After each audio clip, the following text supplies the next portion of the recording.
Time for a book talk. Since Carrie isn't right next to me in this video, I'm going to leave my mask off so you can see my face. Hey. All the books I'm going to talk about today are books that I listened to on audio over the summer. If you have never listened to an audiobook, I suggest you give it a try, especially if you don't particularly enjoy reading. Audiobooks are a different experience. You still get the story in the exact same language, but a really good narrator can add a lot to a story as far as the experience. First one I want to talk about is the most recent one I read. This is by Mindy McGinnis. It's called Be Not Far From Me, and it's set in, I think, North Carolina, I think is where they are.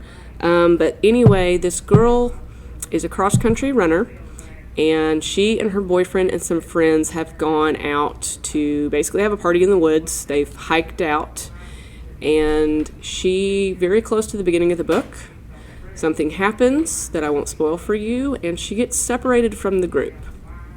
Lucky for her, she's been to wilderness survival camp for a couple years as a child. She knows what to do. She does have quite a lot of things happen that are not good and make her situation worse, but don't want to spoil the whole book for you. If you like survival stories where people are facing insurmountable odds, then you would probably like this, okay? Check it out.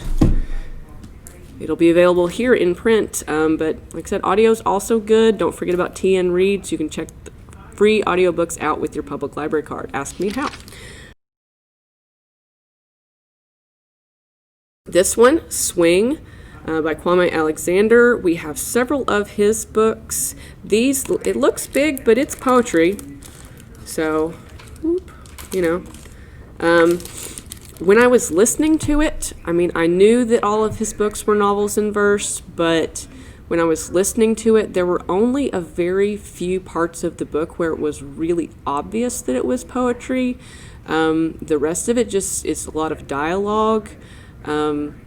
So it's not like, if you've not ever read a novel in verse, it's not rhyming, it's not very, very metered and structured, it just flows, everything just flows really nicely, the dialogue and the setting of the scenes and all that stuff. But Swing is about a boy named Noah who's in love with his best friend. Her name is Sam. She, of course, has a boyfriend, so he is, longing from afar over the last several years. And they also have another friend named Walt. His name is Walt Disney Jones. And Walt has decided that this is the year he's going to make the baseball team. He's going to really push forward and practice all the time and work on his stance and his swing and blah, blah, blah, blah, blah. And he wants to be called Swing now, just as part of the whole this is my year for baseball thing.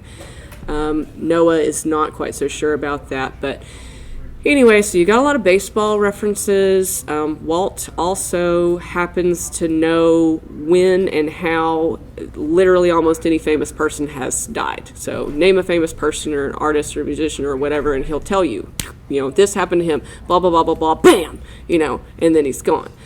But it's very entertaining to listen to the character of Walt and then Noah and his pursuit of his, best friend wants to be his girlfriend, and then all the other stuff that goes along with it. There's also somebody leaving American flags all over town, and people are wondering what is going on with that. Like, what are they trying to say? Is it art? Is it a threat? What is going on?